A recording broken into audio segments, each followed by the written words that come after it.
Welcome, everybody. We are live, Belt of Truth Live, 5:45 p.m. Eastern on Wednesdays. We're glad you've joined us, those of you who are joining us live, and those who watch the archive, that's just wonderful as well. Our guest today is going to be Chad Cruiser, as you've seen on the thumbnail and in the video title. And those who, by the way, are watching this after the fact, and you might have missed a Belt of Truth Live episode here or there, please email me and say, notify me when you're going live. We send an email out so you get the link and the time and the place to be. But the topic today is going to be the health message. We're going to be talking about diet and the competing diets out there. A lot of people are going this way and that, and we're going, I feel pulled in different directions with things I'm hearing these days. But Chad Cruiser is a speaker, passionate about natural health, plant-based living, and simple remedies. Through faith-based and practical insights, Chad inspires others to embrace a holistic lifestyle for lasting wellness and vitality. And I'll speak from experience. He's been an inspiration to our family. He and his wife, Fadia, they've been in ministry for 24 years. Now, they were walking in the faith for 8 years before my wife and I did. And we're ahead of the game on the health message as well. So we've learned a lot from them and from others as well in this movement. And so, Chad, thanks for being on Belt of Truth Live. I know we've done programs together on other platforms, but this is the first time that we've been together on Belt of Truth, I believe, isn't it? It may be. Yeah, this may be the time. That's crazy because folks who've maybe followed my testimony, you've heard me mention Chad, that, we grew up together. We're still close friends to this day. And the fact that I've done almost a full season from September through to now of live programs, haven't had you on. It's overdue. It's an easy one for me because it's just natural. We can talk for hours on end. I've often thought when we're going for hikes Sabbath afternoon, or we're hanging out after potluck, after a meal together on Sabbath, that if we just had a recording of the last, 2.5 hours of our conversation, that would make great content. So thanks for coming to talk about, and we've talked about this very one. I remember on the Manistee River Trail, like 2 years ago, I was grilling you on paleo and keto and carnivore. Actually, I didn't know about carnivore yet at that time, but these have been the trending moves. And I know like 100% of people I've ever encountered who've tried a whole plant food diet that I believe in and live on and promote, like everybody I know who's tried that has seen tremendous benefits. But I'm also hearing stories of people who are gaining benefits in the short term from low carb diets like the ones I just named. So Chad is here to kind of walk us through the difficult, muddy waters of the diet debate. So Chad, thanks for being here. Take us through your perspective on this. Yeah, and open us with prayer, if you would, please. Let's do that. Heavenly Father, thank you for the time to be together as we delve into food, nutrition. I just pray that you would bless us with your presence. Thank you for Jesus. And we pray that you would direct our words and conversation in the name of Jesus. Amen. Amen. Well, this first thing I want to share with you to begin with, this is not trying to get off subject, but I think it's a super important point when talking about food or nutrition. A study was done by a woman by the name of Leanne Birch. I think it was, if I remember correctly, it was done up in Minnesota. And they took children around preschool age and they separated them into 4 groups. 2 groups would eat squash soup and 2 groups would eat corn soup. And those 2 groups eating squash, one of the groups eating squash would have a scientist sitting there with them. And one of the groups with eating corn would also have a scientist sitting with them. And while they were eating the squash and the corn, one of those 2 groups on either side, the researcher would repeatedly say to them while they're eating their squash or their corn soup, you need to eat every bit of it. And then a little while later, they'd say, make sure you finish your squash soup or your corn soup. And then they would repeat it again and again. So 4 times while they were eating, these researchers would tell 2 of the groups, you've got to finish your food. Now, there were 2 other groups eating the exact same food, and the researchers didn't say anything to them. They just gave them the exact same food, same quantity of food, nothing different. They just didn't say anything to them about how much they needed to eat. And what they found at the end, they found that the children who were repeatedly told to eat their food, they would say things like, I don't want to, I don't like this food. But the children that were not told to do anything, at the end of the study, they found that whether it was squash soup or corn soup, the groups that were not told to eat their food repeatedly ate more food. Wow. And the reason I bring this up is force. I know when it comes to diet issues online, if anybody's watching this, they're going to say, "Oh, if you're on a plant-based diet, you're a part of the new world order, and you're trying to force people to do things or whatever." I am the furthest person from trying to force humanity to do anything. And I know Scott is too. Scott's even written a book on this. I mean, about freedom of choice, that we believe in religious freedom. And on that subject, when you try to force somebody to do something, one of the best ways to get people to rebel, especially Americans. Now, other countries of the world, many countries will do whatever the government says, just following orders, as Germans used to say. But in this situation, most people, you push them, they fight back. And so I'm not here to fight anybody, but I do want to go over some research on this. And in reality, there's many different diets on there, and I want to talk about that a little bit. Before we talk about the diets, this is some history looking at 1850 to 2000. There's probably some updated data, but this research is only till 2000. But looking at the age of death in the United States from 1850, if you made it, notice the pink line at the top or red line, if you made it to age 70, you were likely to make it to 80 in 1850. And you're about the same in 2000. So people who made it to 70, they were about as likely to make it. So if you made it to your olders, if you made it to 40, you were likely to make it to your upper 60s. And now you're able to make it maybe till your mid to upper 70s. So in reality, lifespan has not increased very much in the United States, except for the bottom line. It's a little bit from 1850. It's gotten a little higher if you made it to age 40. You added a few years to your life maybe today. But notice 150 years ago, the thing that was killing people was birth. It was sanitary conditions. It was lack of nutrition. So children were actually likely to die at young ages. But in reality, if you made it past childhood, we haven't done much for improving longevity in the United States. Jeremy, can you bring that slide up that he's speaking on that illustrates this? Yeah, there we go. So that gives you an idea. If you made it, the pink line is if you made it to 70, it really hasn't changed much. If you made it to 40, it went up a tiny bit. The other one, you get the idea. Now, I want to talk about one of the benefits of the paleo, keto, carnivore, and most diets is, because you may have heard of people go on any of those diets and others, by the way, the South Beach diet or the Atkins diet or whatever.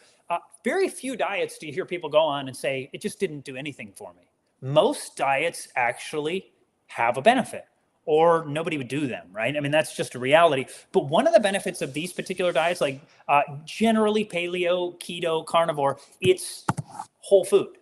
And what I mean is not completely, because you could do like keto, and you could have, oil is not a whole food. That's technically a refined food. But mostly when you're on these diets, you're avoiding junk food.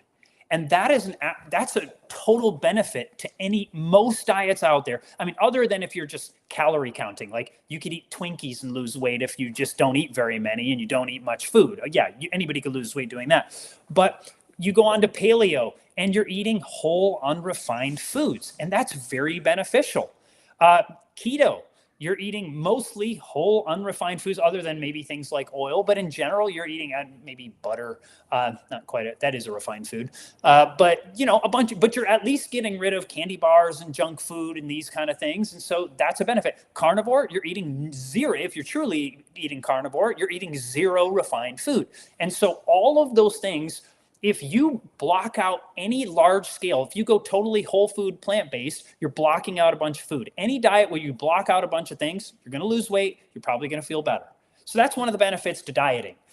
But we also want to look at longevity on diets. That's something to consider. And so can you have great benefits in the short term? Absolutely. And some people can eat almost anything and live a long life. You remember George Burns. Scott, you probably remember the old guy, George Burns. You never saw the guy without a cigar in his mouth. And I think he was drinking alcohol maybe too at the same time. And the guy lived to, I don't know, 105, 107, whatever it was. And people say, look, oh yeah, smoking kills. Yeah, right. Look at George Burns, some people can. I saw another guy made it to 107. And they asked him, like, what is it? And he's like, well, it's the cigars and the whiskey, And it's like, well, some people just have very strong bodies and they'll make it through anything. And they could make it look like, well, maybe cigars don't hurt you. And maybe you could drink whiskey all the time and you'd be healthy and happy. Well, in actuality, the research shows no, that's not true on a wide scale. Some people can do almost anything and live for a long time. So we're not dealing with that, but we're looking at large populations of people who have habitual diets. What do we typically see happening? Now, we're gonna touch on that just a minute on some of these particular diets. But one of the issues I want to talk to Carnivore also, and I'm not putting down anybody for trying any of these diets. If you can go on a keto diet or a carnivore diet, you are a person who has had significant willpower to be able to withstand all kinds of things that you like. And so if you could do one of those diets, that means you could do almost any diet. And that's something to think about. So that if you could do something as restrictive as carnivore, because there's nothing more restrictive than the carnivore diet, nothing out there. It's one of the slimmest possibilities of what you could eat. Sure, there's a lot of different animals, but most people are not eating every kind of animal that's out there. They're getting like 4, 5, 6 different animals at most. Most of them aren't even probably eating 6. But, and so if you can do that, that means you're a person who you have willpower and you could exclude certain things from your diet. So if you went on any of the diets, you would likely gain some benefit by avoiding. And if you just lived a life without eating junk food, you're going to live a healthier lifestyle. But there's one other reason why carnivore works so well. People go on it and they're like, all of my allergies went away. I started feeling so much better. My skin problems healed up. My allergy problems just healed right up. And the question is why? That's a big question. So is it because meat is so good, or is it because of what they're avoiding was hurting them? Is there a way to find that out? That's a good question, Scott. So there are a few ways to find that out. And one of the ways to find out is, so the question is, what might be hurting somebody as they go on a carnivore diet? I'll give you an example. I had a man who, he did not believe carnivore diet was the healthiest diet. He really, truly believed it wasn't. But every time he went on it, his stomach was doing better and his health was doing better. But he's like, but I know long-term, the best thing is to eat whole plant foods, like to not just eat food like this. And so he's like, but every time I go back to it, I just have stomach trouble. I have all kinds of issues. What do I do? And I said, well, what are you going back to? And this is going to fly in the face of what most people would think. But he's like, well, I did what most people would think is super healthy. He would have a bunch of green vegetables. He would have a bunch of oil, and he would have a bunch of nuts. But strangely enough, for many people, a bunch of oily food and things like nuts can be very allergenic. Now, once again, I eat nuts. I do great with nuts. I don't believe nuts are bad for humanity.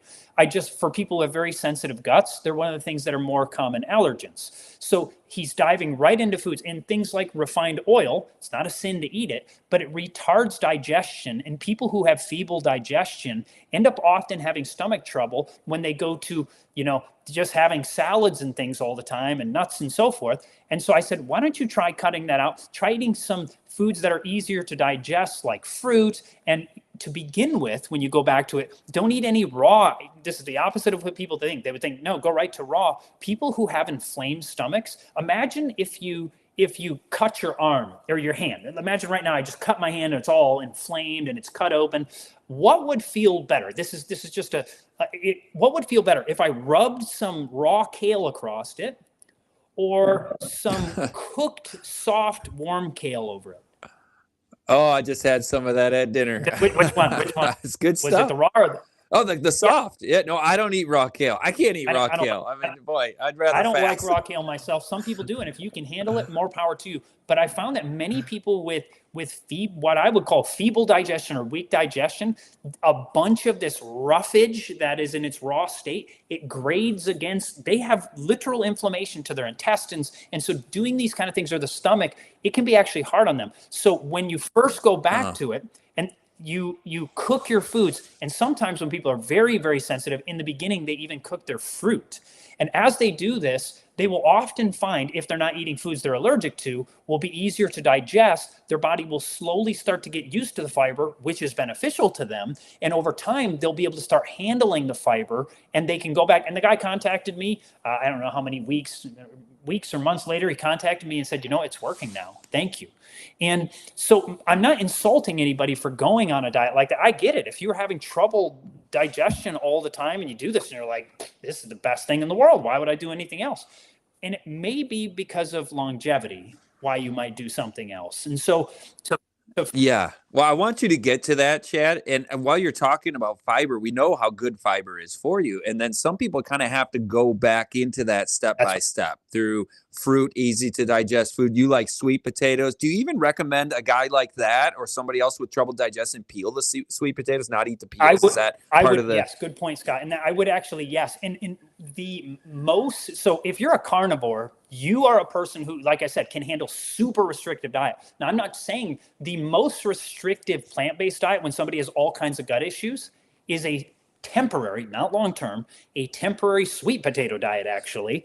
And it's because sweet potatoes are one of the least allergenic foods probably in the world. And so if you're a person like you've been on a carnivore diet and you want to go back to getting the healthy benefits of plants, you can start with something like a sweet potato, thoroughly cooked. You don't eat it raw, you eat it thoroughly cooked. It's very soft, it's very non-allergenic for almost everybody. You start adding that back in. You can start adding, fruits, and you could, to begin with, if you're real sensitive, like I said, you cook them, but slowly doing this. I would not go and eat a bunch of sweet potatoes right to begin with. If you can't handle fiber, just do a little bit to begin with. And what you'll be doing is you'll be adding good beneficial bacteria back to your gut. And then that good bacteria will start to grow, and slowly you start to add more and more of the whole unrefined plant foods, cooked to begin with, until you get used to them. And then you might be able to start handling some of the raw things that you will do well with also. But you have to work over time, because if you have a really sensitive gut, it can take some time. Yeah. Well, and I know I got you a little off track there. I want you to get back to, a carnivore may be improving some people's symptoms because of what they're getting rid of, not because the meat is so great. And what are the long-term effects of these diets? And then also, let me throw this into the mix. I got Holly in the chat, who came over from our other conversation where you were talking about fruit. And I know you've recommended people eat just fruit for a few days, or you and your wife did for 2 weeks. And, weave that into the conversation a little later. I want you to keep, moving forward with your content there. But she's wondering, are the sugars bad? So touch on that as you continue to talk about carbs, versus. I'm going to come back. I have some great info on that. I want to come back to that. So good, one of the reasons why carnivore works, like you just said, Scott, was food allergies. Some of the most common allergies that people have are actually food related. So one of the more common food allergens is gluten containing things like wheat. Now, it's actually a minority of people who have that allergy. But if you have that allergy, getting it out of your diet, like my wife, she can't eat gluten. I do phenomenal. Yep, mine either. Do you do fine with it yourself, though, Scott? Yeah. Oh, I eat gluten. So I organic wheat. And I do. And actually, I do think that's one of the dangers. So, and I don't want to get too off in the weeds on that, but what is the cause of the wheat? I know many people say it's the hybridization, but all plants that you eat are hybridized. You've never had an apple in your life that's not a hybrid. There's no such thing as a non-hybrid apple. They just don't exist. There's really not such a thing. But hybridization is a natural process of how plants are made, but that's a little beside the point. I actually think it has to do more with both pesticides, things like Roundup, glyphosate. It's an antibiotic. It's damaging to the intestines. Then the intestines become damaged, so then you can't eat that food, or maybe that you've taken antibiotics that have damaged the gut. Some scientists have suggested that. And so now that you can't eat it, it seems like it's a bad food, and it is for you. But that doesn't, like for me, I actually feel phenomenal eating high quantities of it. But once again, if you can't, do avoid it. But the reason why often carnivore, they feel so much better is because getting rid of the foods that there are, now it could be wheat, maybe it's not wheat for you. Maybe it's soy, maybe it's peanuts, it could be anything. It could be almost any food. I know someone who carrots they were allergic to. And so imagine you go on a carnivore diet and you're not getting carrots. So the thing that was causing you health trouble, and most people, it's a great food, but you get the idea. So it's actually an extreme way of getting rid of things that might be harming you. But if you can slowly, so like this man, I said, we'll slowly start adding things back. And if all of a sudden you add something back and you're like, oh, my stomach hurts, well, maybe that was the thing that was causing it. And so that's why it often works so well. Plus, like I said, you're avoiding junk food, and that makes sense. So you're going to feel better.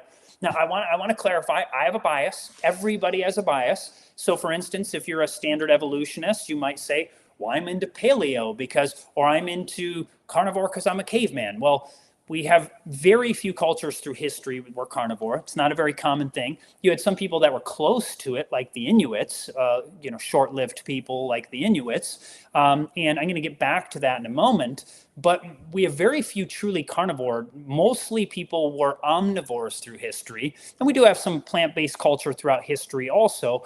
But my bias, I'm just be open with it, because everybody has a bias, and if you don't think you do, I think you have the most bias. But my bias is I am a Bible believer. I believe in Jesus. He's my personal savior.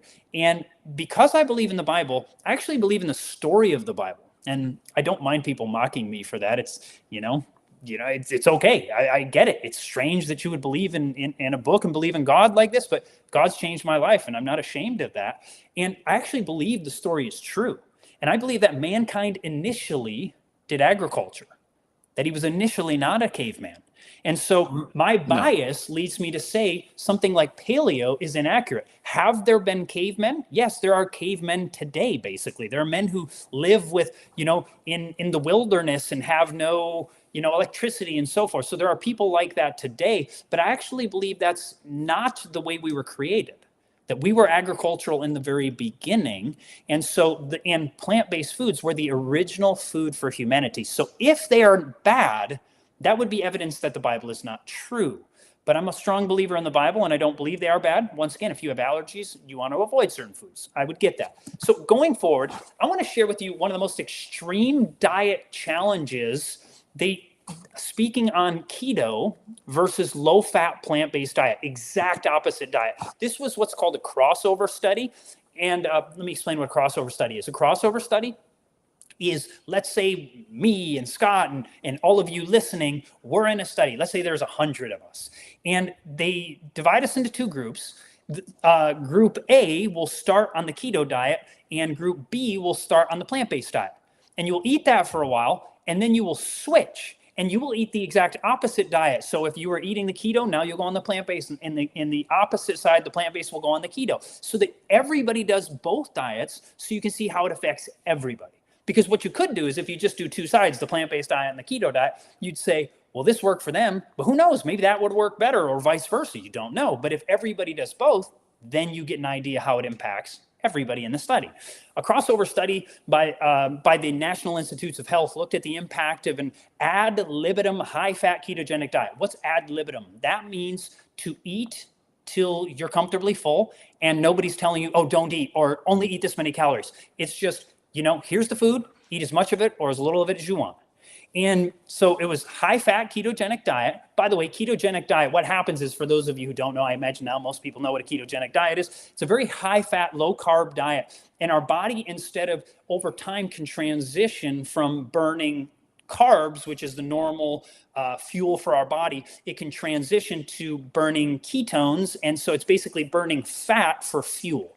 So you could do either. It's more common for humans to use carbs for fuel, but regardless, so they put them on the high-fat diet, so they're burning fat, and they have the plant-based diet where they're burning carbs. And check out the diet. The high-fat diet was 10% carbohydrates and 75% fat, contrasted with 10% fat, super low fat, and 75% carb plant-based diet. This is a great study because it's exactly what the contrast. When you talk about low-fat plant-based, this is what you're talking about, roughly 10% fat diet, or the keto diet, with 10% carbs. And everyone went on a low-fat plant-based diet for 2 weeks. And at another point, the same people went on a meat-based keto diet for 2 weeks. And the hypothesis of the study because these people were, believers in the keto diet, that the high carb plant-based diet would be inferior to the high fat diet. It was assumed that because the low fat diet was higher in carbs, it would increase insulin and make the people hungry. You're going to hear all over the internet, insulin is the thing that makes you fat. So you're going to get hungry and you're going to eat more food because you're eating carbs. But what happens when you actually put it to the test? It turned out that while they were on the low fat plant-based diet, they ate on average almost 700 fewer calories. Wow. That is incredible. Wow. That's incredible. Now, like 70 calories would have impressed me. 700. Yes. And so now, because one of the arguments for ketogenic diet is that it suppresses appetite, which it does. I'm not denying that. It significantly suppresses appetite compared to the standard American diet. But compared to a whole food plant-based diet, not so much. It does, you're still going to lose weight on it, but you're not going to lose nearly as much as on a low-fat plant-based diet. Now, somebody might be keen thinking, it's probably because who could eat nasty low-fat plant-based, right? Maybe that's why, right? But here's the thing. We're going to get back to that. They ate less, even though they ate till they were comfortably full on both diets. Somebody might say, Chad, but that's not a good study. They should have been forced to eat the exact same amount of calories. No, that's the point. The point is, how much would you eat if you went on these diets? Yeah. Yeah, how does the real world work, right? It's like, if you're on this diet, how do you actually eat? And Scott, take a guess. Why would a whole fat or a whole food, low fat, plant-based diet, why do you think people would eat less calories? What would you think? Because your stomach gets full faster because it's a bunch of fiber. That's exactly it. So you're eating a lot of fiber, and fiber has no calories, and there's water in it. And so what does it do? It bulks up your stomach, and your stomach's like, stop, that's enough. I've had enough. Don't feed me anymore. Whereas when you're eating something like meat, oil, high fat foods, they're very small and they have a ton of calories, but they do suppress your hunger because your stomach can actually only let through the sphincter a small amount of fat at a time. So what happens is you eat a bunch of meat or a bunch of fatty foods and your stomach's like, please don't, I can only go through so much. And so it slowly lets it out. So you don't get hungry for a really long time, but you'll still eat less on a low fat plant-based diet. But then now, Chad, you're not eating sugar on this high carb version. Thank you. Right? Because that's a calorie dense, fiberless You're exactly right. Thank you for saying this was a whole food, a low fat plant-based diet. That means we're not talking refined foods. We're not talking sugar. We're not talking candy bars. We're not talking, because white bread, you're talking whole, unrefined. When you say that, we're talking only whole grains. You could, you're not having fruit juice. You're having fruit. You're not having white bread. You're having whole grains. You get the idea. And so check this out. There was a slight weight loss while on the high fat diet, but the weight loss was only statistically significant while on the plant-based diet. They specifically lost more fat while on the low fat diet because the argument they thought, no, you're going to lose more fat on the high carb or the high fat diet because high fat, the keto diet, you're going to burn fat. So you're going to burn up more fat. Well, it turns out it's not actually the case. They enjoyed their meals equally on both diets. And so that was the thing, because you're thinking, Chad, because it's nasty to eat all those plants. But notice people liked it just as much. Now, there's one of the, I won't say his name, but one of the most popular kind of podcasters, he's in the health space. He said, I don't want to try a whole food plant-based diet because I'm afraid how good I'm going to feel. Interesting. And I get it. That's honest. I appreciate his honesty. Scott, you grew up with me. I'm the least likely human being to want to eat a plant-based diet. I'm not zero interest in that growing up. I'm not doing it. I'm no greenie or whatever, but it ended up changing my life. I grew up eating a super high meat diet, and I never felt all that good on it. It just, I never had good, even in my mid 40s now, I have more energy than when I was 16 or 18 years old. And it's because of the dietary change. And so I went on a plant-based diet in the beginning, and I did it for like 3-4 months. And then I went back to meat, and I just felt the same way I used to feel, sluggish, just not as clear mind and all those kind of things. And so finally I was like, I just feel so much better. But here's the thing. is it possible to eat a junk food plant-based diet? What do you think, Scott? Of course, yeah. Most of the junk foods in the gas station are not Yes, meat. yeah. So you could be a vegetarian eating candy bars and you know, I mean, I don't know, probably Twinkies probably vegetarian. Uh, Yeah, yeah. Or Oreos are even vegan. There vegan. you go. Like French fries and Yeah. soda, like vegan, man. I'm going on a healthy You know, diet. it's so true. And so there are, and you see it all the time. There's people who are like, oh, I went vegan. I felt horrible. I don't doubt it. You know, I mean, you can eat a terrible junk food vegan diet and you could feel like junk. Very, I hate the word vegan, Chad, because, for two reasons. One, it sounds like a political yeah, designation, like it's an ideological commitment to some sort of militancy and some sort of even maybe paganism or some sort of globalist, ideological left wing, revolutionary. But also, the word vegan tells you nothing about what I you are agree. eating. It only tells you what you are not eating: meat, dairy, and eggs. It doesn't say anything about what you are eating. Is it Oreos, French fries, and soda? Or is it and white bread and sugar galore? Or is it what you're talking about here? Whole plant And foods. that's just it because you could have a meal of Oreo cookies and wash it down with some whiskey and be a vegan. Now, that wouldn't Yeah, be healthy, right? And so, you know, right. but I have found on a whole food, unrefined, just I'm talking no candy bars, nothing, just I mean, whole foods, you know, just plant foods. It's been life changing for me. So going on, while on the keto diet, they lost mainly lean mass. This would be things like water and muscle. Now, Oh, no, you don't want to lose no. muscle. And so, but they lose it very rapidly. That's the fascinating thing. When somebody jumps on a keto diet, immediately they lose a lot of water. Their body actually lets go of water that it's been holding onto, and they also start losing muscle. And so, you know, some people can get by for, you know, quite a long time doing these kinds of things. But generally, like I said, you can look at the research. Generally, they can reverse their type 2 diabetes very rapidly because they're hardly getting any carbohydrates. And so they can reverse their type 2 diabetes. But generally within so for a year, they can reverse it. And then generally by the next year, it comes back. The type 2 Oh, diabetes. So, and I'll if we have time, I'll actually go into the way the diabetes works in a little bit, and we'll explain. yeah, keep going. I'll zip it. I want to hear So, more. going forward, when blood sugar was tested with the oral glucose tolerance test, they found that the blood sugar on the low fat plant based diet averaged 115 2 hours after ingesting the carbs and 143. So higher blood sugar on the high fat meal. So blood sugar was significantly higher while on the high fat diet in this test. By the way, I should clarify. Typically, one of the big things that the keto folks say is that you know your blood sugar should never get higher, and we do actually want some increase. It's like saying you never want any inflammation. Exercise causes inflammation. So inflammation is not bad in and of itself. It's bad when you have chronic inflammation.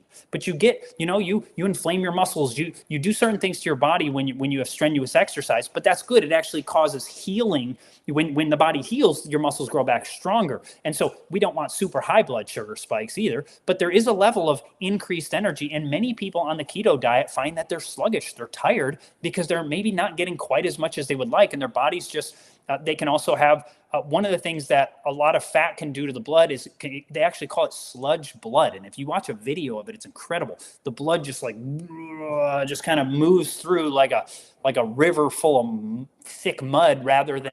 I want you to share that video. Come back another when you're back another time. Bring that video. I think we should show that If to you folks. Google anybody just right now, if you I don't mean to go do it now, but type John McDougall Yeah. sludge blood video, you will watch the what it looks like normal blood flow versus sludge blood.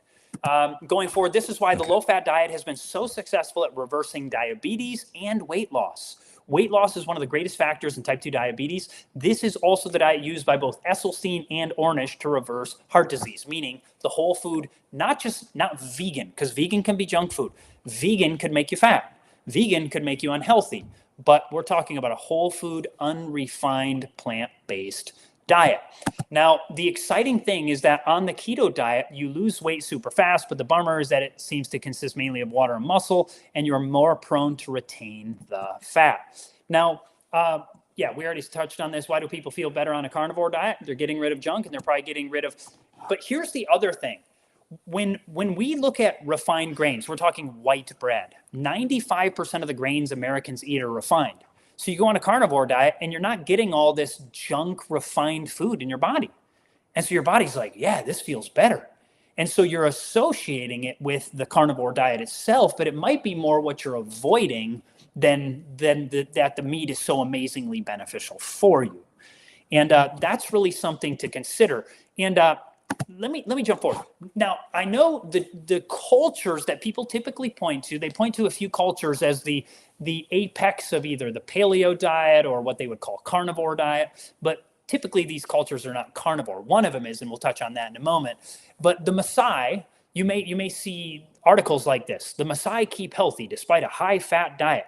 Now, this is the argument that was made in the past. People looked at them, and one of the scientists went to them, and they looked at them, and they're like, and they reported that they didn't see heart disease. And but they didn't, people don't tell you that when they did that research, they didn't actually do they weren't doing blood work. They weren't looking at their arteries. They were just looking at them, and they're fit. So they figured they must not have heart disease. And what ended up happening was that when they actually scanned them, I think it says in 1964, George Mann and collaborating researchers published a paper in the Journal of Atherosclerosis Research documenting a lack of heart disease in Maasai men, at least as assessed by risk factors, physical exams, and EKGs. Cholesterol levels were low, average around 130, and which is actually very good to have. Under 150, you're in nearly a heart attack-free zone there. But nevertheless, high blood pressure was uncommon, and they were very slim. The average BMI was about 20, which is lower than the limit of the healthy range by current U.S. standards. But what was their diet? Well, it turns out they hadn't actually measured it. The accurate measurement of dietary intake of these people proved extraordinarily difficult. We were able to make only limited measurements. This is difficult. The difficulty is because of the erratic food intake. And what about the previous imperfect assessment of heart disease? Dr. Mann, who published some of the early research, did an autopsy of 50 Maasai men and found that they had extensive hardening of the arteries. So before they didn't do that. Wow. And so that became very popular. Look at these people. They eat all this meat and they don't have these problems. And they had disease, which was coronary intimal thickening, on par with older American men. So they have just as much heart disease as American men. Now, these are shown as one of the apex of the, this diet, this carnivore diet. And over 80% of the men over age 40 had severe fibrosis of their aorta, the main blood vessel from the heart that supplies the rest of the body with blood. So once again, they were just looking at risk factors. And these guys, they were fit, they were healthy looking, they were thin, their cholesterol was good, but they actually were riddled with atherosclerosis on their high meat diet, meaning the plaque in their arteries was just as bad as some of the unhealthiest humans in the world, i.e. Americans. Now, that is, most people don't know that, and they hear the influencers on YouTube who just hear the old research that, oh, look at these people, they're so healthy, and articles still say the same thing. Like this. Here's Discover saying the Inuit paradox. Now, in the research, they actually still call them Eskimos typically, but often, people call them Inuit. How can people who are gorge on fat and rarely see a vegetable be healthier than we are? That's a good question. And the question shouldn't be, how can they be healthier than we are? The question should be, are they healthier than we are? And it turns out when you look at them, they actually live significantly less than most people. What do they find? That fish oil in the Eskimo diet, another medical myth debunked. We found that the fish oil does not actually help heart disease. And what they found is they found 48 studies, a review of the evidence of those studies, that leads us to the conclusion that Eskimos have a prevalence of heart disease similar to non-Eskimo population. They have excessive death, mortality due to cerebrovascular strokes, and their overall mortality or death rate is twice as high as that of non-Eskimo populations, and their life expectancy is approximately 10 years shorter than the Danish population.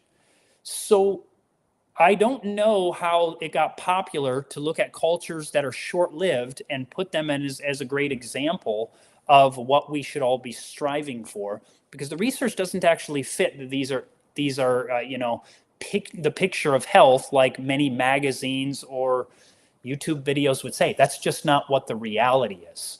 Now, But you Wow. might be thinking, I'm guessing there's somebody listening who would say, but Chad, that's because probably today they eat carbohydrates along with all that meat. And they might. They might. So do we have any evidence before the white man came along?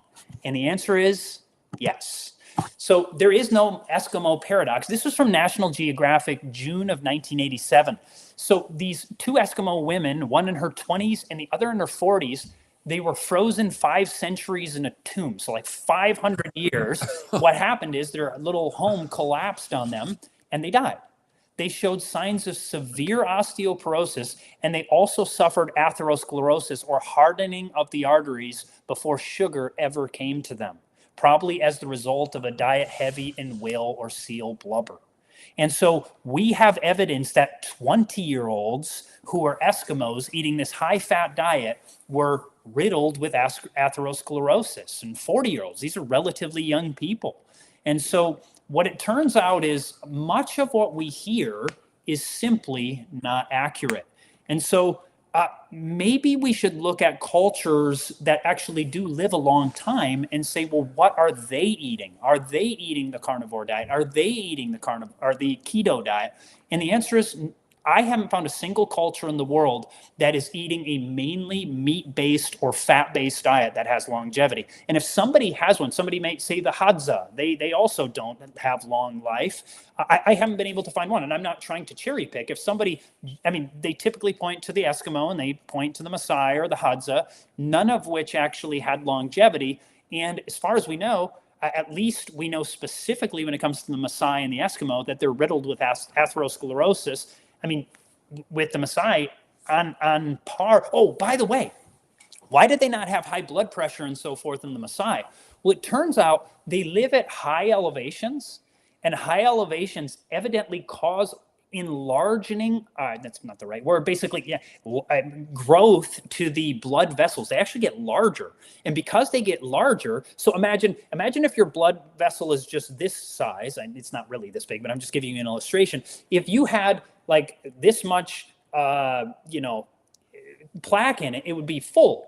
But if your same blood vessel got this big, if you had the exact same amount of plaque, you'd still have room in the middle for the blood to flow through. So you still wouldn't have some of the issues of Americans. And it's not because of the diet, it's because the elevation they live at. And when you live in higher elevations, you have enlarged blood vessels. So that's actually the paradox, not the diet. The diet is causing the same disease that it caused in the Western world, that it caused to the Eskimo, that it causes to virtually, well, I shouldn't say everybody, because some people just have bodies that are able to fight off.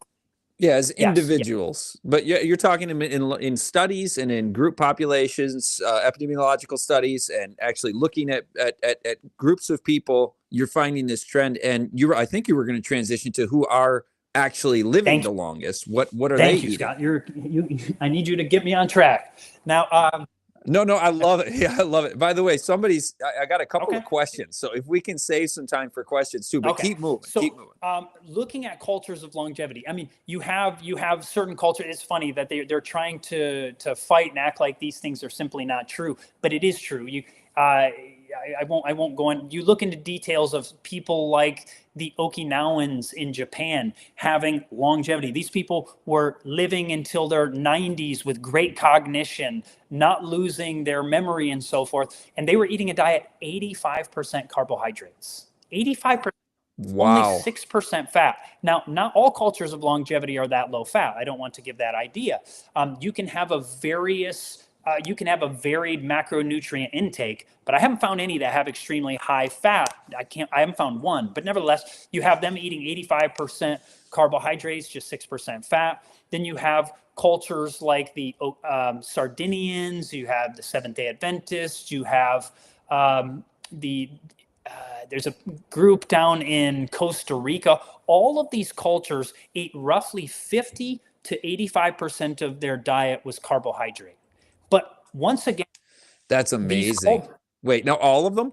All the ones that were in the majority at least all the original blue zones. If they found any more, I haven't looked at the macronutrient intake of any new ones they found. But the original groups, the blue zones, they were all 50 to 85% on average anyway, carbohydrate intake. So they were relatively large carbohydrate, meaning the carbs were the where the bulk of their, because there's the macronutrients are fats, carbohydrates, and proteins. So it's broken up into those three things. So you're getting your calories from one of those three different sources. And so if you have 50% carbohydrates, that means you have to break up the fat and the protein by the other 50. So that means the majority of the calories are coming from the at least the 50 to the 85. And so you break up the other two. It might be 10% protein and 40% fat, or 15% protein. You get the 35% fat, whatever it is. But the point is, we don't. At least if somebody can show it, I'm not afraid of it happening. If it happens, it happens. But I haven't been able to find any personally that I have seen that have been long living as super high fat diet people. Once again, short term, we know many benefits, but long term, I haven't been able to see any great research on that. Well, I've seen research, Chad, where in studies in the West, instead of just looking at these populations around the world, which is helpful, but in studies, you actually see disease risk reduction and longevity. In other words, all-cause mortality risk rising with low-carb diets. So what you're sharing is borne out in the research. And some people point to these cultures like, the Okinawans, they didn't have pesticides and herbicides and, a lot of the modern toxins and stuff. But you said the Seventh-day Adventists, they were a population of Adventists, particularly located in Southern California in America in modern times, right? So they're not shielded from the influences of modern, toxicity. That's right. And they are, once again, a high carb group overall. And I know that word carb today is like a 4-letter word, like a curse word. And once again, refined carbs are not a health food. Scott and myself, we are not promoting sugar. But when it's in the package that God put it in, it is beneficial to our health. Let me give a quick illustration. That's Shannon's question. I forgot her name. It was not Shannon. Holly's question. She was wondering about, you love fruit. You're always like, eat a bunch of fruit. And she's like, well, what about the sugars in it? Let me give an illustration that will hopefully answer this. And if I forget to answer that, I'm not trying to avoid it, but hopefully this will answer it. A little off subject, but they have looked at people's level of lung cancer, and they found that people with higher levels of vitamin A had lower levels of lung cancer. So they came up with an idea. They said, let's try doing a large scale study. I think it was tens of thousands of people in Scandinavia, where they said, let's try giving smokers either a placebo or vitamin A as beta carotene, a vitamin extracted. We could call that refined vitamin. And so they gave that to many smokers. And what they noticed was these smokers who were taking vitamin A ended up getting more lung cancer, which is just the opposite of what they expected, because people with more vitamin A in their bodies have lower levels of lung cancer. What's going on here? Well, it turns out that when you get your vitamin A in the carrot, in the sweet potato, in the kale, it lowers your risk potentially for things like cancer. But when you get it in a refined product, vitamin A could be detrimental to your health. Now, that being the case, think about that. So in the package that God put it in, it actually fights disease. When you take it out of the package God put it in, it actually might cause disease. Now, let's take that to the fruit. Sugar is detrimental. We look at research very clear. No, I don't know of a human that would disagree that eating refined sugar is detrimental to health. The research bears it out. We recognize that.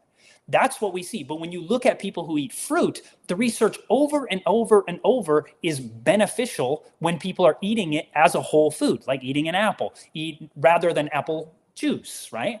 But when you eat it in the whole package, you generally see enhanced health, enhanced longevity, not a detriment to somebody's health. And actually, fruit in general lowers the risk for things like type 2 diabetes. And so that's amazing. It is absolutely amazing. So once again, the parallel is there. When you take break down something God made and you separate it thinking you're going to, break down. There's a verse in the Bible, I'm taking it fully out of context, but it says, what God has joined together, let not man put asunder or break apart. Now that's talking about marriage. I'm taking that out of context. But the point is that when you break down something that God meant to stay together, it's detrimental to your health. So I'll get back to the fruit, hopefully, as we talk about diabetes in just a minute, and that will hopefully make. Oh, sure. So, but check this out. Here's percent of calories from fat in wild game versus farm-raised animals. This is fascinating. So like a chicken leg is 44% fat, beef steak somewhere around 60, pork 53%. But notice when you look at more wild game, like what about a wild hog? And I'm not telling you to go eat that. but notice it has half the fat that the one that was grown in the or raised in the farm. And then you look at venison, super low fat meat. That's why water buffalo, 12%, because we don't have any wild cattle anymore. So it's like, it's hard to tell exactly like what the wild ones were. So you look at things like this, water buffalo, you look at pheasant, and you look at these things, they're all low fat animals. Isn't that fascinating when they're in the wild? So yeah, it sure is. Now, I'm not telling, I mean, I'm plant-based, so I'm not promoting this, but what I'm saying is people who think, oh man, mankind used to eat all this fat. It's not true. They were low fat people because most of even the animals were low fat. That's the fascinating thing. So people are not, they're looking at, farm raised animals, even grass fed, whatever. That's not normal throughout human history to have these fatty cows like this. You look back in something like a water buffalo, 12% fat. Anybody on a 12% fat diet, that's a super low fat diet these days, right? And so looking at this, for much of history, probably most human beings were on a relatively low fat diet. And because most of these people who would eat things like venison, by the way, there was no wild boar in the United States, that got brought by the Europeans over here, but that's a side note. Looking at the Native Americans eating buffalo, these things are relatively low fat, venison, low fat. And so, and they also ate roots and tubers and fruit and various berries and so forth. So you can realize that even they were eating through much of history. Now, once again, there were the Inuits who are riddled with heart disease eating high-fat foods. I've got to recognize that. There have been people who have been high-fat in history. But now I want to talk about the blood sugar issue, because this is important. Leviticus 17 says, for the life of the flesh is in the blood. And we also know there's an importance. Now, the blood goes throughout our blood vessels, and as a result of it, what happens? It ends up giving us the nutrition that we need from the food that we eat. It goes all throughout our arteries and our blood vessels and so forth. Now, I want to touch on this for a moment. This thing, I don't know if you can see that thing wiggling there. That is a terrible illustration of what a pancreas is. And the pancreas is something that produces certain hormones. One of the things that it helps to produce is called insulin. I'm going to make this very simplistic. So, but let me show you how the importance of insulin. Insulin is very important.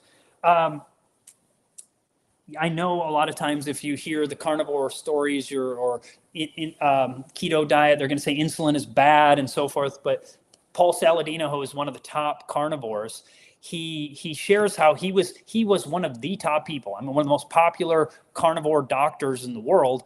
And finally, he started having health issues. He wasn't feeling well. His testosterone on a pure meat diet was just going down. He just didn't feel good. I think he had lack of energy. He tells a story of how rough it ended up becoming while he's promoting the paleo diet. And so finally, he ends up starting to add fruit. And he's like, I guess carbohydrates are good for us. And so he still eats meat, but he's, realizing the benefits of carbohydrates. But the question is, why? I want to look at this. So imagine this cell. This is a very simplistic illustration. We'll call this a muscle cell or a liver cell. And let's say we've just eaten a meal. For a normal human being, I don't have diabetes, so this is what happens for me. I ate a meal today with fat, protein, and carbohydrates, but I'm on high carb, low fat. And so I eat the meal. My stomach begins to break it down. It breaks some of the simple sugars down into something called glucose, but we'll just call it sugar to make it simple so everybody understands. So the sugar begins to go into my bloodstream. The body senses this, and my cells want fuel. They want energy. So what ends up happening is the pancreas says, the body tells the pancreas, hey, pancreas, we need some keys to open up the cells. Your cells, in order for the glucose, which is the standard fuel of cells, in order for the glucose, the sugar, the fuel to get in, you need a key to open the cell. I used to live in a motorhome, and in my motorhome, it was relatively large. We lived full-time on the road, and you had to have a key to go unlock the fuel tank because people might siphon off your fuel. So I had to have a key to open it up to put the fuel in. So too with our cells, you need a key to open up your cell to get the fuel in, but the normal fuel is glucose. And so the body tells the pancreas, hey, pancreas, send some keys. And the key is insulin. So the pancreas sends out a bunch of keys, which are insulin. They connect to the cell. And what ends up happening is they open it up, and then the glucose can go into the glucose channel. And now that cell has energy, and now you have energy. Now, Scott, can you actually see this video? So this five-pointed flower type thing, this is insulin. So I eat a meal, and my body tells pancreas, hey, send forth the insulin. The insulin connects to the cell in the insulin receptor. It opens up the cells. This is sugar. This is simple glucose. It goes into my blood. It goes into my cell. And now the cell has energy, and now I have energy. And notice, because the sugar gets into the cell, I don't have high blood sugar. So what is causing the high blood sugar? We're going to get back to that point. This is how the normal human works. So on the left here, you have your pancreas that works well, and it sends forth the insulin after your meal. It opens up. The insulin's the key. It opens it up, goes to the insulin receptor, and then the sugar goes in. You have energy. But perfect health depends upon perfect circulation. So now let's look at how glucose and insulin work for a type 1 diabetic. Here's the same illustration, but type 1 diabetics' pancreas is damaged. There's a couple things that potentially can damage it. Too low vitamin D can damage your pancreas potentially. The other potential is dairy milk, cow milk, can potentially damage the pancreas so that it stops producing insulin. So notice this person doesn't have any keys. They just ate a meal. The stomach begins to break it down, sends forth the sugar, but there's no keys. So what happens to the sugar? It can't get in. It can't get in because you need a key to open up the cells, and there's no insulin, or at least not enough insulin to get in. So that's what happens. The pancreas is damaged. On the left side, you have the pancreas. It's damaged. It doesn't have any keys. The glucose can't get in. How does it work? But it's less than 10% of diabetics are type 1. Most diabetics are type 2. How does it work for a type 2 diabetic? Same illustration. We have our insulin there, our five-pointed flowers there. And notice that our cell looks a little different. If you have a keen eye, you may notice it's more pink instead of red. The reason is because now this cell is fatty. And it doesn't mean that the person is fat. You could be thin and fatty. And so what ends up happening is the fat is, I'll give you an illustration. What if somebody came to your house? And while you were gone, and let's say you don't have a high-tech way of getting in, you have an old-fashioned key and a keyhole. So you get to your house, and somebody stuck bubble gum in your keyhole. And now you have a good key and a good keyhole, but it's all gummed up. It's going to be really hard to get it in there, right? And what ends up happening is when we have a lot of fat within the cell, it doesn't mean you're fat. You could be thin and too much fat in your cells. What happens is your cell gets fatty. The researchers call it intramyocellular lipid, fat within the cell. So what happens is the keys come, our five-pointed flowers, they come, but they don't connect well because somebody stuck, gum in the keyhole. They're filled with fat in this case, and because of that, the sugar can't get in. And so where is the sugar? It's in your bloodstream. So you have high blood sugar.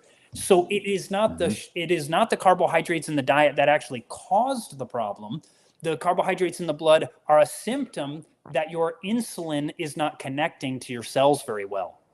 So This is why, like, every reversing diabetes guy that I encounter is putting people on low fat, whole plant food diet, isn't it? Yes, that's going to reverse this. And that's what it does. Now, I want to be clear, a keto diet also works for a different reason. You go on a very high fat diet, as we've already mentioned, and since you have so few carbs, you don't end up having high blood sugar. But typically what you'll find is you take somebody on a keto diet, give them almost any carbohydrates, and boom, they have blood sugar spike. And the fact that you have a blood sugar spike while eating a banana says you have insulin resistance. Yeah, you haven't healed these cells. You have not healed yourself. So what was that scientific term? That's the fatty cell? Intramyocellular lipid. It just simply means. That's a term we should all know. Like that's very important. It is very, very important. So once again, it looks like it would be kind of like this. So you're like, hey, I don't have diabetes because I don't have a high blood sugar. But then you're like, have you eaten a banana? And they're like, well, no. Well, you eat one and then your blood sugar spikes and you're like, yeah, but that's because carbs are bad. Well, it'd be kind of like this. Let's say I have let's say all my life, Scott knows me and I've struggled with athlete's foot, which I haven't, by the way, but let's just imagine I have. And then finally one day Scott calls me up and says, how you doing? I'm like, I'm phenomenal. I don't have athlete's foot anymore. And you're like, really? Oh, I'm so glad you've had that. You've struggled with that for a long time. And you're like, oh, I'm totally healed. And it's like, well, what'd you do? I cut my feet off. Or no, another way of saying it, I don't walk anymore. And because let's say I kept my feet on, I just don't walk anymore. Now my feet don't hurt. So it's like it's healed. Well, it's like, if you feel the pain when you walk, you get the idea that if the body doesn't function properly under normal human experience, it is normal for humans to eat carbohydrates.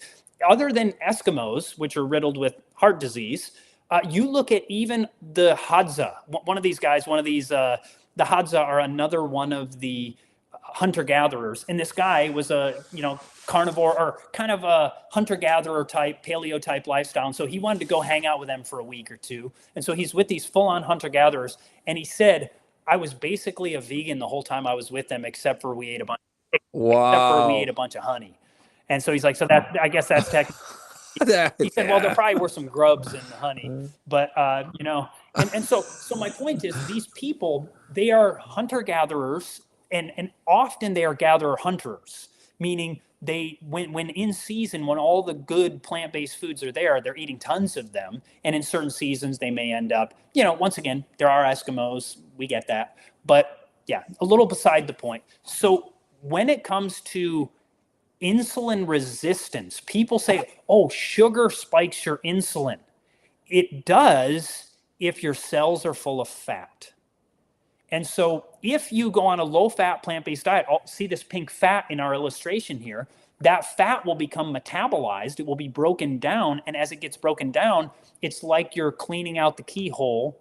And so now the key will start working again.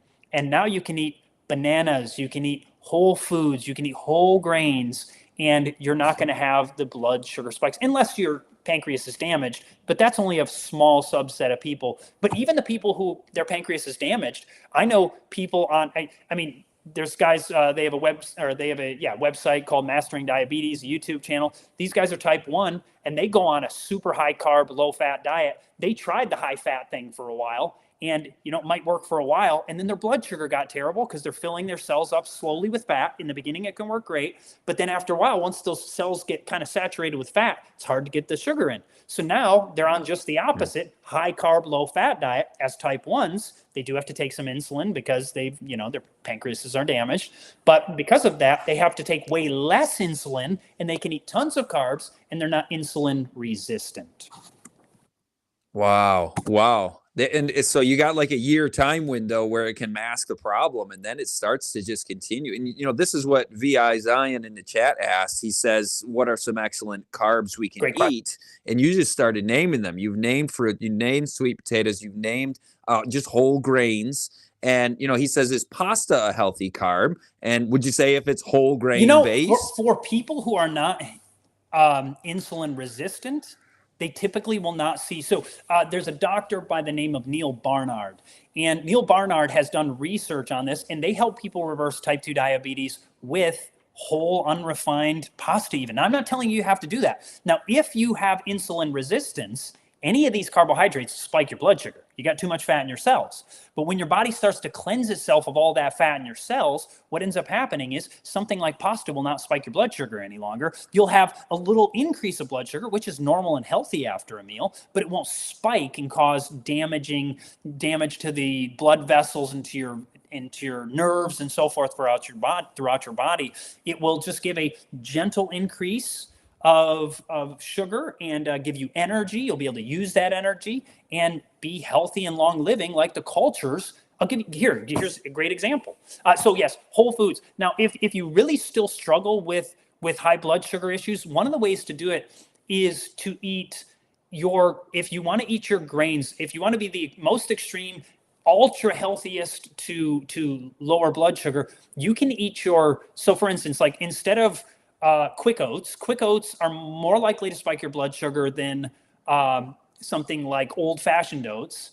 But then what's even better than that, if you really want to lower your blood sugar spike, you could eat something called whole oat groats. Those are like the actual what it looks like. It's basically kind of looks like almost like rice. And you have to cook them a long time. They break down. I don't do that. If I have oatmeal, I just have regular old-fashioned oats or whatever they're called. But I don't have blood sugar spikes. It's not an issue because I'm not eating a high-fat diet, so I don't struggle with that. But eating foods is close to their unrefined state. You can either cook them or eat them raw, but we're just talking about plants. You can eat beans. Beans are one of the greatest foods to keep your blood sugar from spiking. And when I say beans, I'm talking about dry beans, not dry. Don't eat them dry; you'll get sick. But Right. dried beans that you cook. And now I know it's tough because every time you bring something up, you have to. I know Dr. Gundry's one of the most popular marketers. Oh yeah. Tell you Oh boy. lectins are deadly. They're terrible. They're horrible. That's why everybody's sick. And the research actually shows that people who eat more lectins have less cancer.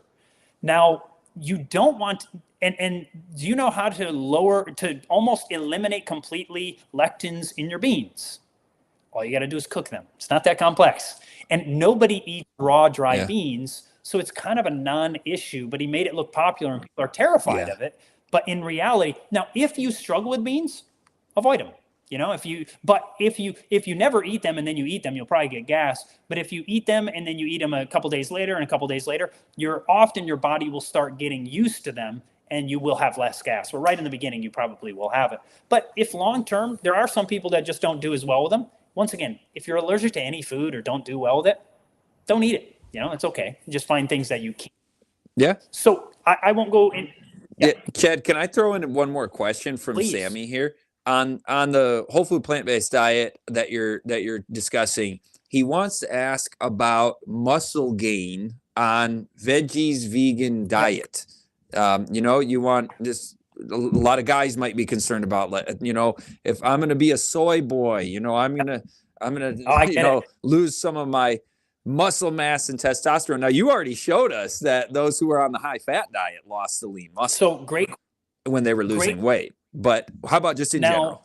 To answer the question, I want to first preface it with, if you watch YouTube, the most popular people on there are typically massive. And what you find out is it is amazing how many people are on hormone replacement therapy or TRT, testosterone replacement therapy, or on steroids. They're unbelievably popular right now. And you could become a Hulk on steroids on a vegan diet or on an animal-based diet, whatever one you wish. Now, I don't promote steroids because it's not a healthy way to live. And so we have kind of a false conception on the internet. It is, if you look back, I grew up in the 80s. Scott and I grew up in the 80s together. And we were friends since we were kids. And, buff men were not like buff men today on YouTube. Guys are just jacked, massive, and they are ripped because there are there's something called trend. There's a number of different chemicals that are people taking to get jacked, and so many guys are sitting there online, and people are like, there was that guy, the Liver King, acting like he became this absolute Hulk because he was eating, just meat, and organ meat, and it turned out he was on steroids. So I only preface that to say, the idea of what big and bulky is today is almost all perpetuated by supplements or drugs. But can you be fit? And now there are plenty of vegan bodybuilders. There are plenty of vegan. I mean, the guy, his name's. I don't like his politics and his agenda, but Arnold Schwarzenegger. Yeah. He's promoting vegan and, with bodybuilders and. Yep, that's right. And there's a guy broke the world record, Patrick Babomian, carrying, I don't remember the exact weight. It was like 1,100 pounds, maybe 1,200. I don't remember. 1,100 pounds on his shoulders, walking with it for like 10 meters, 30 feet or whatever. And he drops it and he yells vegan power. And he broke the world record doing that, So can you be a massive Hulk of a human being on plants? Absolutely, you can. You have to eat more. And, it's research shows that people with lower body mass indexes are less likely to come down with things like cancer. You can eat higher protein foods. Most of these people who are doing that also, unless they're just doing the meat, a lot of them are doing, meat-based people are also doing protein shakes. You can get vegan protein if you want to do that. I'm not really suggesting that because I'm not a promoter of refined foods. Meaning whether it's refined fats, sugars, or protein. but you can, if that's what you absolutely want to do. You just have to add more protein to your diet, and you have to add more calories to your diet, and you have to work out. You do those three things, and if you want to be like the people on YouTube, you have to drug yourself up, but that is not healthy. And so no, it's not. Well, I remember, Chad, Greger cites research where increasing your protein only increases your muscle mass growth like 2%. It's not, eating a bunch of carbs, like the majority of your diet being carbs, if you're working out and eating enough calories to sustain bodily growth, it'll go to muscle growth. It doesn't have to be pure protein in order to translate into muscle. I mean, I'm no Hulk, but I can, I'm 44 years old and I can still do upwards of 60 push-ups at a time. Within the last few years, I've maybe 14 to 18 or 19 pull-ups. I'm not massive, but I have a strength and a fitness, and I feel phenomenal. So you're not a soy boy, which there's no such thing, because actually eating soy in moderate amounts does not reduce testosterone at all, but actually carrying extra fat on your body because you're eating, refined foods, whether that's meat, dairy, eggs, oil, sugar, white bread. All those really are refined in my assessment, but you gain weight and you end up with lower testosterone. So the biggest hits to your testosterone, guys, by the way, both of those people were women. VI Zion, I thought was male, and I said she. And same thing with Sammy. There are female Sammys. Sorry to both of you, but forgot what I was going to say. Oh, yeah. The three biggest hits to your testosterone that I've found in the research is carrying excess body weight, stress, and not getting enough sleep. Yep. And so a lot of guys are doing that thinking they're manly, like, I'm going to just take on the world. No, have a balanced life. Have a good night of sleep. Work hard and endure stresses that come our way naturally, but don't get all stressed out and don't be fat, and then you'll have higher testosterone. Yes, and regular exercise. I mean, you have to do. If you're looking to gain muscle, you've got to do some kind of resistance training typically. So whether it's lifting weights, I travel all the time, so my things are push-ups, pull-ups, and just body weight exercise. And you can stay fit, very fit. I mean, some dudes are massive just doing body weight exercise. So it just all depends on what you want to do. But I do also think we live in a time where people are looking at things on the internet and they have no idea that so many of these big hulks, you look at most of these dudes who are hulks, look at them a few years ago, and they were strong, but they weren't hulks. Now they're hulks because so many of them are on steroids at this point. And so it's kind of like the body perception for women. And actually the research shows that men are more uncomfortable with their body than women are. That's hard for me to believe, but that is, that's wow. So, well, I can testify, by the way, you and I are the same age, and you hit 40s and you're like, what, I better get more serious about my exercise. And you can, even in your 40s, on a low-fat, whole food, plant-based diet, gain muscle. I've experienced some of that with you. I can't do as many pull-ups as you could. I remember when we were young, all I could do was the push-ups. It's still the same way to this day. But you know what? If you get out there and exercise, any healthy diet, any combination of good, healthy plant foods is going to feed your body the way God designed it to. Chad, I loved how you started. This is the Creator's plan. This is God's original design. He put us in a garden in the beginning. There's been agriculture since the beginning. And so that is Bible truth, and science is only supporting that now, which I find beautiful. You have more slides, and I've got another pre-recorded interview I'm going to do with Jim Burr at 7. Folks, we won't be live for that, folks, but stay tuned on the channel. We will have Jim Burr back. But Chad, what do you want to say just with a few minutes of closing? And then if you have a lot more cool content, just come back for a part 2 of this same topic. I don't. Basically, you look around the world at cultures, populations who are atherosclerosis free historically. They were basically low-fat, plant-based diet. Now, I'm not saying everybody has to go low-fat, plant-based either. I think some people can do. There's different macronutrient contents, but I do believe that even the research, when you look at the various diets ranging from low carb, what they find is that standard low carb diet increases mortality. It's one of the it significantly increases death rates, people on low carb diets. Then people who go on plant-based low carb diets, it actually enhances their health slightly. There's like like an 8%, I don't remember all the numbers, so I shouldn't give them exactly. There's like an 8% reduction in mortality. And then you get all the way to plant-based, and it has a significantly lower than any of the other ones in that particular study, lower risk of dying. And so if you're going to do something like keto, I would suggest doing it on plant-based. The research shows, and I would do as much whole food plant-based as possible, but I don't generally promote that diet. Instead, it's a diversity. You can get everything you need from plants, 100% everything. Some of the people on, carnivore diet, some are getting close to scurvy, some of them at this point. Now, someone could say though, Chad, but there's plant-based people who starve their child to death by being vegan. Well, you should have breast milk, and you need a good diversity of food, and don't try to get your kid to live off soy milk when they're an infant. Don't do things like that. That's healthy. Right. But meaning eating a diversity of plant foods, you can get everything you need except you can get 100% of everything you need, including vitamin B12. That's the one thing people say you can't, but it's just not as common in plant foods. You can get it from something called duckweed, something more common in Korea. You can get everything you need, every vitamin, mineral, every nutrient you need from plant foods. But typically, if somebody's on a plant-based diet, generally I would suggest a B12, because unless you're getting these duckweed, these aquatic type plants that can give it, seaweed can have some in it also. You probably that's the one thing that I would suggest supplementing with. But the carnivores are often supplementing with high quantities of salt, magnesium, and sometimes various other things they need to add to their diet. But it is possible to live on a whole food plant-based diet. God made it that way. And I'm not here to force anybody to do it. It's changed my life. I know it's been a great benefit in your life, Scott. And, hey, if you've never tried it, maybe give it a try, and don't do the junk food. I appreciate.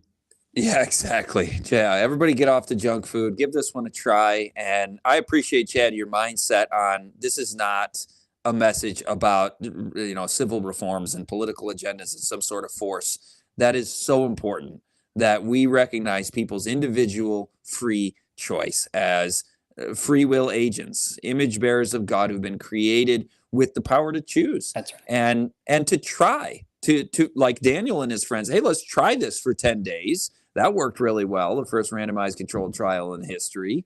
And, when you mentioned the B12 too, it was, I know that when they look at populations, meat eating populations aren't doing great on their vitamin B12 That's often either. So really everybody should get their B12 tested, like your D3. Yeah. My grandfather was, he had to have injections of vitamin D, meat-based eater his entire life, never got off meat and still struggled with that. So you can be meat eater or plant-based and sometimes struggle with an uptake of a certain vitamin or mineral or whatever. Yeah, absolutely. Well, folks, stay tuned for a part 2, and Chad will probably think of a bunch of things to add to this between now and then, because this is a hot topic. It's important, I think, and there's a lot of confusion, a lot of people who are just hearing things stated. And when you actually drill into the research, you can get substantive, hard data, facts about longevity, long-term disease risk. With some of these diets out there, my takeaway is you may win the battle short-term, but lose the war long-term. And I don't want to lose that war. I don't want to give up something bad for something a little less bad. I want to give up something bad for the very best that God provided to us. So thank you, Chad. How can people find you and your work? So a couple things. By the way, if somebody really wants to try the almost very, very few, I'm not saying everybody needs to go low fat like that, but if you are struggling with some issues like heart disease, diabetes, going on the low fat diet can be extremely helpful. Other people might be able to do more of a moderate fat diet. But if you really want to go on what we call the therapeutic diet, we have a cookbook on anchorpointfilms.com. On the left side of the screen, there's kind of a bar, and it says Cooking with Natural Foods. There's a book, and in that book, it has recipes. It has normal plant-based recipes, and then it has therapeutic recipes, which are the 10% roughly fat diet. And, for people, someone goes on type 2 diabetes, most people, and I'm not claiming that, I didn't make the cookbook anyway, but most people that will go on that very rapidly, they will reverse type 2 diabetes. You lose weight without even trying if you need to. Energy levels generally go, I'm talking generally. I didn't make the book. It is generally the case. So you can check that out, anchorpointfilms.com. and the cookbook, and our YouTube channel is Health and Homestead. So Health and all spelled out Homestead. Great YouTube channel, and your overcoming diabetes lecture series is on anchorpointfilms.com as well. And part of that therapeutic, the lady, Holly, I think it was, who was asking about fruit, trying a fruit fast. That's something that you can do. Folks can watch our. Yes, if you want to do that, it will typically. Now, if somebody has a lot of insulin resistance, you go on a fruit diet. The first day or two, you might have blood sugar spikes, which one or 2 days of blood sugar spikes is not the worst thing. It's the long term that's dangerous. But you start doing this, and very rapidly you'll start metabolizing the fat, and your blood sugar will start coming down. And it is amazing for many people to do. But not telling everybody to go on a fruit diet. I'm not fruitarian. Well, I recommend, when people email me, I get these emails frequently about overcoming lust, particularly men. I got this fruit idea from you, Chad, and I don't know if I've told you this, but they are finding great benefits from this. I have them go on whole food plant-based diet, but the first 3 to 5 days eat only fruit. And this is just like the carbo challenge. We did the carbo challenge where people ate only, the demonized high carb foods for 10 days. And the average person lost weight, and every single one of them who wasn't already pretty much eating that way found mental benefits. And that's where the lust battle is there. And I know you talk about spicy food when it comes to that issue. Man, we should talk about that. We should talk about diet and mental health next time. Let's do that. And then you can wrap this section up too that we didn't get to, because I'm up against the deadline. I think let me see if I got anything else worth sharing. No, I think we're pretty much good. I think basic just to get, they found, reversal of heart disease, starting to reverse the basically dilation of the blood vessels, angina, which is the crippling chest pain going on this diet. Within 21 days, 90% of people roughly reversing their crippling chest pain by going on the same low-fat plant-based diet. It's, like I said, Okinawans did it. That was their lifestyle. Now, actually, sadly, they got Kentucky Fried Chicken, McDonald's, and now the Okinawans, who were a culture of longevity, have become the most overweight Japanese. Went from the longest living Japanese to the most overweight, sadly. So, yeah, man, changes in lifestyle. It's once again, but that's it. It's like poor lifestyle choices. And if you're, like I said, if you're a person who did keto, carnivore, any of these things, you are a person who have discipline to be strict with something. You could try something like this. You tried that diet, carnivore, keto, whatever, maybe try the opposite and see how you feel. And like I said, it may take a little while. The transition might be hard, because anytime you make that transition, you might feel crummy because your body's not used to it. And you have a lack of energy for maybe a week, 2 weeks. But if you're sticking to whole unrefined foods, typically everybody that I've seen do truly whole, not refined junk food, finds just massive increase in energy, or at least I haven't found anybody that loses energy except for initially. So I just want to warn you that you might feel crummy for a few days to at most 2 weeks. Yeah, give it 2 weeks. And what do you have to lose? Just give it a try. And Chad, thank you for the way that you approach this conversation. And thank you, Sammy, for being here, and all of you guys. Follow Chad at Health and Homestead on YouTube. I'm Scott Ritzema with Belt of Truth Ministries. We'll see you all next time. Oh, and subscribe to CDN as well. Thank you to our producer, Jeremy. Great job.